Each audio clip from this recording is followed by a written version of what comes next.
আপনারা শুনছেন radio Bikrampur ৯৯.২ FM। প্রাণের কথা মনে সুর, রেডিও বিক্রমপুর 99.2 FM।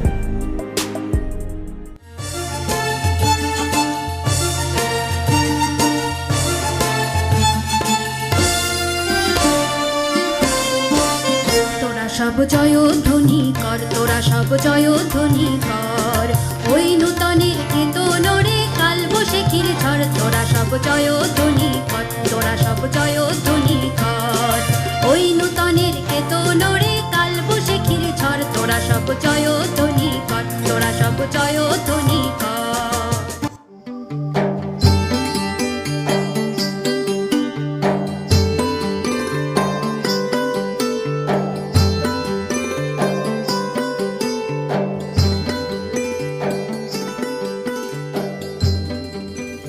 প্রিয় শ্রোতা, সবাইকে প্রীতি ও শুভেচ্ছা জানিয়ে শুরু করছি দুর্যোগ প্রতিরোধ, জনসচেতনতা সৃষ্টি, সঠিক তথ্য পাওয়ার উপায়, তথ্যের মহামারী রোধ ও অভিযোজন বিষয়ে সচেতনতামূলক রেডিও ম্যাগাজিন অনুষ্ঠান মানুষের পাশে আমরা।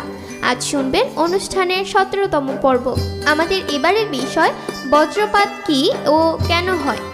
আজকের পুরো অনুষ্ঠান জুড়ে আপনাদের সাথে থাকবো আমি জেমি। প্রিয় শ্রোতা, আপনারা শুনছেন রেডিও বিক্রমপুর ৯৯.২ FM। অনুষ্ঠানটি আম্বালা ফাউন্ডেশনের সহায়তায় নির্মিত এবং অনুষ্ঠানটি প্রচারিত হচ্ছে রেডিও বিক্রমপুর ৯৯.২ FM এ। আমরা আমাদের অনুষ্ঠানের মাধ্যমে চেষ্টা করব বজ্রপাত কী ও কেন হয় তা নিয়ে স্থানীয় পর্যায়ে জনসচেতনতা বাড়ানোর। শ্রোতা, চলুন শুনে আসি আজকের অনুষ্ঠানে কি কি থাকছে। অনুষ্ঠানের প্রথমেই থাকছে বিষয়ভিত্তিক একটি কথিকা, তারপরই থাকবে বিষয়ভিত্তিক একটি গান এবং সর্বশেষে থাকবে বিষয়ভিত্তিক একটি নাটিকা। দুর্যোগের উৎস ৪ ধরনের। ১. জলবায়ু সংক্রান্ত, যেমন বন্যা, বিভিন্ন ধরনের ঝড়, নদী ভাঙন ও খরা। ২. ভূপ্রাকৃতিক, যেমন ভূমিকম্প, ভূমিধস, অগ্ন্যুৎপাত। ৩. প্রযুক্তিগত, যেমন কেমিক্যাল বিপর্যয়, শিল্প দুর্যোগ, দূষণ ইত্যাদি। ৪. মহামারী। প্রিয় শ্রোতা, বজ্রপাত কী ও কেন হয় তা সম্পর্কে সাধারণ মানুষের এখনও তেমন কোনো ধারণা নেই। শ্রোতা বন্ধুরা, চলুন প্রথমেই আমরা বজ্রপাত কী ও কেন হয় তা নিয়ে একটি কথিকা শুনে আসি। আপনি ছোট থেকেই একটি কথা বা উপদেশ বড়দের থেকে অবশ্যই শুনেছেন। বৃষ্টির সময় অথবা বিদ্যুৎ চমকানোর সময় খোলা স্থানে বা গাছের নিচে যেন না দাঁড়ানো হয়। কারণটা আমরা সবাই ভালো করেই জানি। বৃষ্টির সময় অথবা বিদ্যুৎ চমকানোর সময় বজ্রপাতের সম্ভাবনা খোলা মাঠ এবং গাছের নিচে সব থেকে বেশি থাকে। কিন্তু এমনটা কেন হয়? আর এছাড়াও আমরা বৃষ্টির সময় একটি ব্যাপার খেয়াল করি, আর সেটা হচ্ছে শিলাবৃষ্টি। কেন হয় এই শিলাবৃষ্টি, আর কেনই বা হয় এই বজ্রপাত? যদি আপনি এটার উত্তর পেতে চান তাহলে আপনি এই ভিডিওটিকে সম্পূর্ণ দেখুন। এই ভিডিওতে আমি বজ্রপাত এবং শিলাবৃষ্টির সম্পর্কে বিস্তারিত আলোচনা করব। তো আসুন বন্ধুরা, শুরু করছি আজকের নতুন আরও একটি ভিডিও। বন্ধুরা, বজ্রপাত কেন হয় এটা সম্পর্কে জানার জন্য আপনাকে সর্বপ্রথম স্ট্যাটিক ইলেকট্রিসিটির সম্পর্কে জানতে হবে। যদি সহজ ভাষায় স্ট্যাটিক ইলেকট্রিসিটির সম্পর্কে বলা হয় তাহলে স্ট্যাটিক ইলেকট্রিসিটি হচ্ছে দুটি জিনিসের মধ্যে ফিকশন। মানে এই ইলেকট্রিসিটি দুটি বস্তুকে একে অপরের সাথে ঘর্ষণের ফলে উৎপন্ন হয়। আপনি এই বেলুন দ্বারা করা এক্সপেরিমেন্ট থেকে সহজেই বুঝতে পারবেন। এখানে এক ব্যক্তি বেলুনকে একটি কাপড় দ্বারা ঘষছে এবং ঘষার পর টেবিলে রাখা কাগজের টুকরোর উপর নিয়ে যেতেই কাগজের টুকরোগুলো বেলুনের গায়ের সাথে আটকে যেতে থাকে। এই প্রক্রিয়াটির পেছনের সায়েন্সই ছিল স্ট্যাটিক ইলেকট্রিসিটি। এরকমটা হওয়ার মূল কারণ, যখনই বেলুনের শরীরকে কোনো কিছু দ্বারা ঘর্ষণ করা হয়েছিল তখনই বেলুনের ভেতরে কিছু নেগেটিভ চার্জ চলে আসে, আর এই কাগজের টুকরো যা নিউট্রাল হয়ে থাকে পজিটিভ চার্জকে অ্যাট্রাক্ট করে, আর এইভাবে বেলুন কাগজের টুকরোগুলোকে ম্যাগনেটের মতো তার শরীরে আটকে নেয়। তাহলে বন্ধুরা, এবার আসুন আমরা আমাদের প্রশ্নে ফিরে আসি। বজ্রপাত কেন হয়? আমরা সবাই এটা জানি, জল বাষ্প হয়ে উপরে গিয়ে ঠান্ডা হয়ে মেঘের সৃষ্টি করে। উপরের মেঘ এতটা ঠান্ডা হয়ে যায় যে সেগুলো ছোট ছোট বরফের আকার ধারণ করে, আর এই বরফের টুকরোগুলো একে অপরের সাথে ঘর্ষণের সৃষ্টি করে, যার ফলে একটি নেগেটিভ চার্জ উৎপন্ন হয় মেঘের নিচের দিকে, আর পজিটিভ চার্জ হালকা হওয়ার কারণে মেঘের উপর দিকে চলে যায়। তখন মেঘের মধ্যে এই চার্জ সেপারেট হয়ে যায়। আর যেমনটা আমি আপনাদের বলেছি, স্ট্যাটিক ইলেকট্রিসিটিতে কোনো এক বস্তুতে স্ট্যাটিক নেগেটিভ চার্জ ক্রিয়েট হয়ে যায়। এটা ঠিক মেঘের ভেতরের চার্জের সেপারেট হওয়ার প্রক্রিয়া নিয়ে এখনও রিসার্চ চলছে, কারণ এটাই সবথেকে মহত্বপূর্ণ প্রক্রিয়া বজ্রপাতের জন্য। বিদ্যুৎ চমকানো 3 প্রকারের হয়ে থাকে। Number 1, Intra cloud lightning. এর মানে হচ্ছে একটি মেঘের মধ্যেই বিদ্যুৎ চমকানো।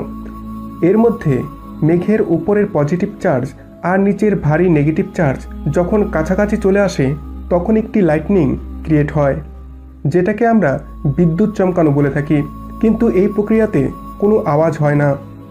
Number 2, cloud to cloud lightning. এর মানে দুটি মেঘের মধ্যে বিদ্যুৎ চমকানো। এর মধ্যে একটি মেঘের নেগেটিভ চার্জ যখন দ্বিতীয় মেঘের পজিটিভ চার্জের কাছে চলে আসে তখন একটি লাইটনিং ক্রিয়েট হয়। এই বিদ্যুৎ চমকানো দেখাও যেতে পারে, আবার নাও দেখা যেতে পারে। নাম্বার 3তে আছে ক্লাউড টু গ্রাউন্ড লাইটনিং। এর মানে মেঘ থেকে ভূপৃষ্ঠ পর্যন্ত বিদ্যুৎ চমকানো, যেটাকে আমরা বজ্রপাত বলে জেনে থাকি। এখানে মেঘের নিচের অংশ যেটা নেগেটিভ চার্জে ভরা থাকে ভূমিতে থাকা কোনো পজিটিভ চার্জের সাথে অ্যাট্রাক্ট হয়ে লাইটনিং ক্রিয়েট করে। ভূমিতে এটা সাধারণত খোলা মাঠ আর গাছের মধ্যে হয়ে থাকে। এর জন্য বৃষ্টির সময় খোলা মাঠ এবং গাছের নিচে কখনোই থাকবেন না। ভূমিতে আঘাত করা এই বজ্রপাত প্রায় 2700 ডিগ্রি সেলসিয়াস পর্যন্ত গরম হয়ে থাকে। এই লাইটনিং ভীষণই লাউড সাউন্ড করে থাকে। এই লাইটনিং আশেপাশে হাওয়াকে ভীষণই গরম করে দেয়। জিনিসটা ঠিক এই রকম। এই লাইট বা বিদ্যুৎ পয়েন্ট এক্স থেকে পয়েন্ট ওয়াই পর্যন্ত যেতে সেকেন্ডের থেকেও কম সময় নেয়, যার কারণে আকাশের আশেপাশের হাওয়াকে এক্সপেন্ড হতে সময় লেগে যায়, আর এটা আশেপাশের হাওয়াকে বেশ গরম করে দেয়।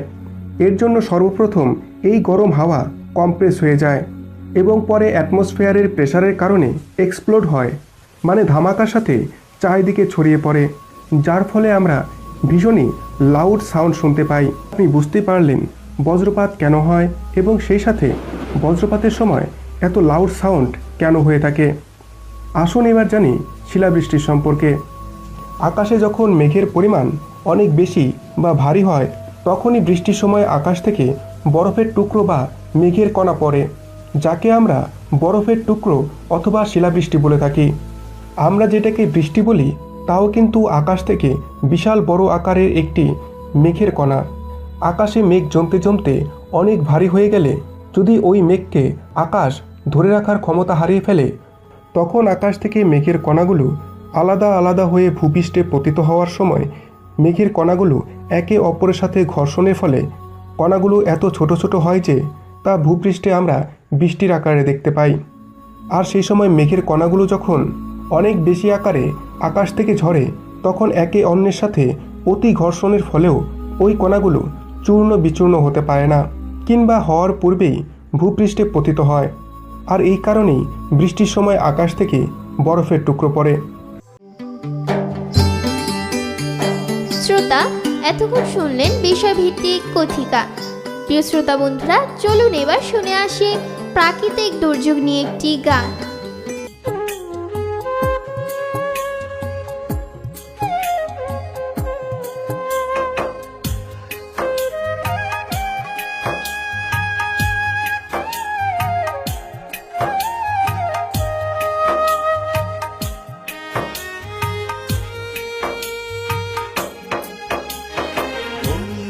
মানুষ কেঁদে কেঁদে মরে, বন্যায় মানুষ কেঁদে কেঁদে মরে। বাঁচাও তাদেরকে বাঁচাও, থেকো না বসে তুমি আর চুপ করে। বাঁচাও তাদেরকে বাঁচাও। ও শিল্পী, ও কবি, ও ছাত্র জনতা, ও রাজনৈতিক দল, বাঁচাও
সময়, আর দেরি নয়, এখনই সময়, ওদের পাশে এসে দাঁড়াও।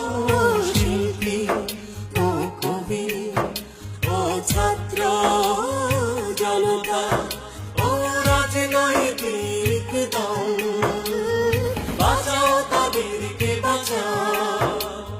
বন্যায় মানুষ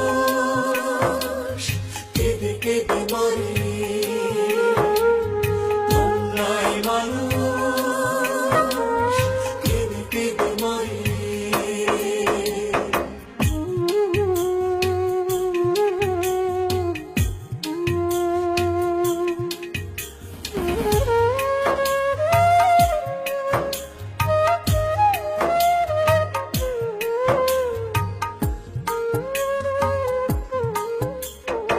ওদের চোখে ভাসে স্বজনের লাশ, মাথার উপরে এই খোলা আকাশ। ওদের চোখে ভাসে স্বজনের লাশ, মাথার উপরে এই খোলা আকাশ।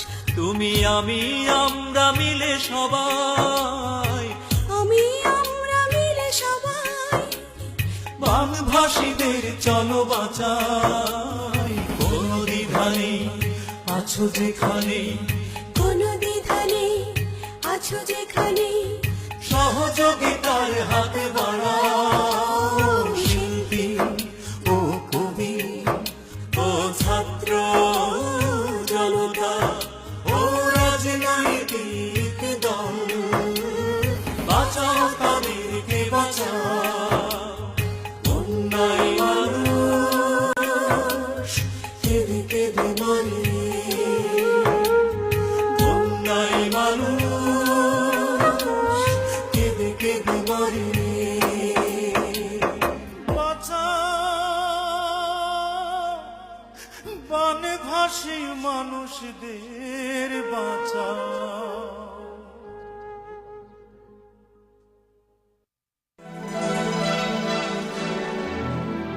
প্রাকৃতিক দুর্যোগের পূর্বাভাস বেশ জটিল কাজ। কোনো কোনো ক্ষেত্রে যেমন ভূমিকম্পের পূর্বাভাস অসম্ভব, বন্যা কিংবা সাইক্লোনের নির্ভুল পূর্বাভাস করার প্রযুক্তি বিদ্যমান। এছাড়াও ঐতিহাসিক তথ্য উপাত্ত, ভৌগোলিক অবস্থান এবং জলবায়ু ও ভূগঠনের নির্দেশিকা বিবেচনা করে এটা বলা সম্ভব যে কোন কোন এলাকা সবচেয়ে ঝুঁকিপূর্ণ।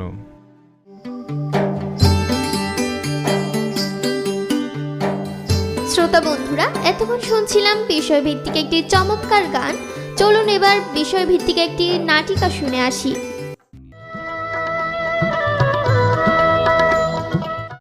আগে কি সুন্দর দিন কাটাইতাম আমরা, আগে কি সুন্দর দিন কাটাইতাম, আগে কি সুন্দর দিন কাটাইতাম আমরা, আগে কি সুন্দর দিন কাটাইতাম।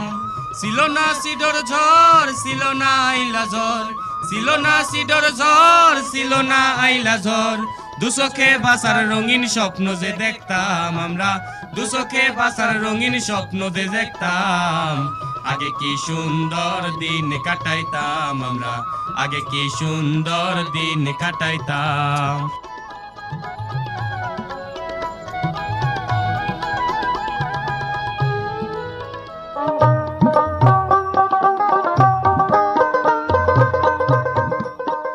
রাকেশ, আকাশটা কেমন জানি মেঘলা মেঘলা লাগতেছে না? ঠিকই কইছস। আমি আজকা রেডিওতে সিঙ্গেল শুনছিলাম, আজকা রাইতে তুফান আইতে পারে। তাইলে তাইলে অনেক কি করন যায়? কি আর করন যাইব, ঝড় মোকাবেলা করতে হইব। ল ভাই জায়গা, ওই তোরা ব্যাগটা আমগো বাইতলো। মা মা, ওই মা, দুগা মুড়ি মেখা দে তো। ওই ওরা আইছে, দুগা মুড়ি মেখা দে। বাজান রে, দুনিয়ার কাম করে রইছে, যে কোনো সময় তুফান আইতে পারে। যা তুই লই এলো, তুফান আইলে কিছুই করতে পারবো না। ঝড়টা মনে হয় ঠিকই আইব রে। রেডিওতে 10 নম্বর সিঙ্গেল শুনছি, আকাশের অবস্থাও ভালো না। আর তাছাড়া তোর ঘরের যে অবস্থা দেখতাছি মনে হয় টিকবো না। ঝড় যদি আহে হই তাহলে হুদা ওর না আমাকে ব্যক্তির ঘরে যাইব। কি কস তোরা? ঠিকই কইছস। কামালকাটি গ্রামের ভাই ও বোনেরা, কামালকাটি গ্রামের ভাই ও বোনেরা, আমি ইউনিয়ন দুর্যোগ ব্যবস্থাপনা কমিটির রেস্কিউ সদস্য হেমন্ত বলছি। আবহাওয়া অধিদপ্তর থেকে 10 নম্বর বিপদ সংকেত দেখানো হয়েছে। এই মুহূর্তে যাদের ঘরের চালগুলি দুর্বল তাদের শক্ত করে দড়ি দিয়ে বাঁধার জন্য অনুরোধ করা গেল। ঘরের পাশের গাছগুলি যাতে ভেঙে না পড়ে সেজন্য অপ্রয়োজনীয় ডালগুলি কেটে ফেলতে হবে। সবাইকে কিছু শুকনা খাবার, স্যালাইন, পরিষ্কার কাপড় দিয়ে টিউবওয়েলের মুখ বেঁধে আশ্রয় কেন্দ্রে যাওয়ার জন্য অনুরোধ করা গেল। প্রচারে ইউনিয়ন দুর্যোগ ব্যবস্থাপনা কমিটি।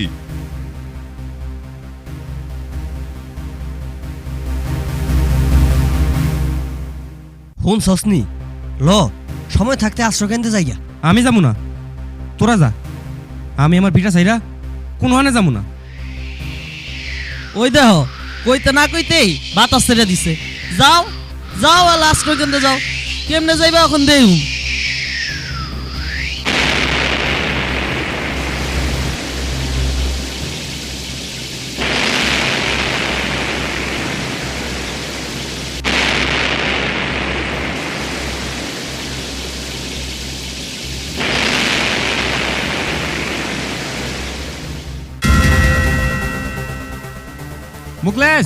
মুকলেশ, গরুর বান্ডি খুললা দে, গরু ছেড়ে দে। ওই চালতি ধরস না কে? ধর বাবা, তুমি কিনারায় পড়ো, ওই গরুর বান্ডি খুললা দে। আমার ফসল গেল রে, আরে গেল রে। আল্লাহ বাঁচারে, আল্লাহ।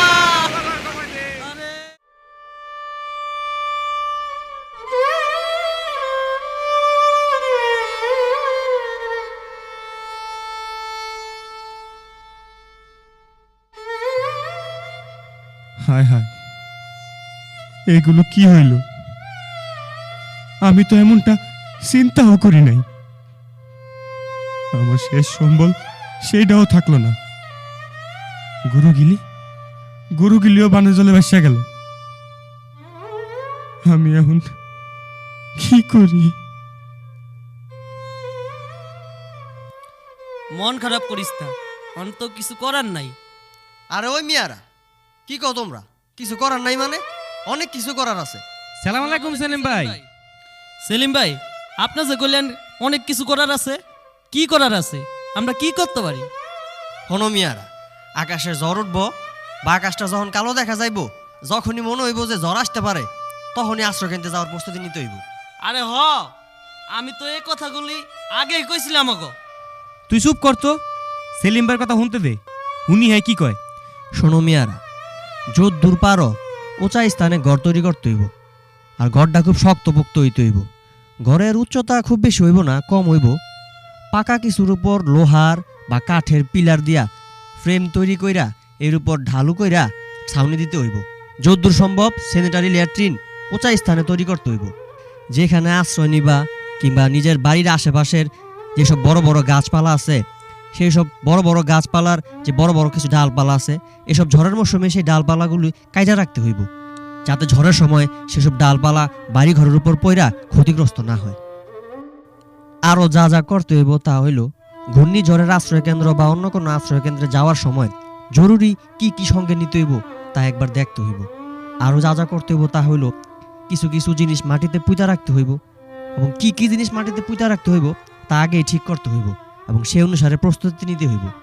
সম্ভব হইলে ঘরের মধ্যে একটা পাকা গর্ত করতে হইব এবং পাকা গর্তটা সবসময় ঢাইকা রাখতে হইব। জলোচ্ছ্বাসের পূর্বে আশ্রয় কেন্দ্রে যাওয়ার আগে জরুরি জিনিসপত্র সেই পাকা গর্তের মধ্যে রাখতে হইব। যেই সব মাসে ঘূর্ণিঝড় হয় সেই সব মাসে বাড়িতে কিছু শুকনা খাবার যেমন মুড়ি, চিড়া, বিস্কুট এগুলো সবসময় ঘরে রাখবা। আরও যা যা করতে হইব তা হইল, গুড় ও লবণের স্যালাইন তৈরি কীভাবে করতে হয় সেটা শিখা রাখবা। আর সম্ভব হইলে বাড়িতে কিছু প্রাথমিক চিকিৎসা সরঞ্জাম যেমন তুলা, ব্যান্ডিজ, ডেটল এইসব রাখবা। আর খাবারের জন্য পরিষ্কার পাত্রে বৃষ্টির পানি ধরে রাখতে হইব এবং তা সংরক্ষণের ব্যবস্থা করতে হইব। এছাড়াও বাসায় ফিটকিরি রাখতে পারো বা ফিল্টার রাখতে পারো, যার মাধ্যমে সেই সব পানি ফুটায়া ব্যবহার উপযোগী করতে পারো। আর হনো আরেকটা কথা, নিয়মিতভাবে কিছু কিছু টাকা পয়সা জমানোর অভ্যাস করতে হইব, যাতে দরকারের সময় এগুলা কাজে লাগে। আপনাকে ধন্যবাদ ভাই। এখন আর ঝড়ে আমাকে কোনো ক্ষতি করতে পারবো না। ঝড়ের মৌসুমে সঠিক প্রস্তুতি নিতে হইব। ঠিক ঠিক।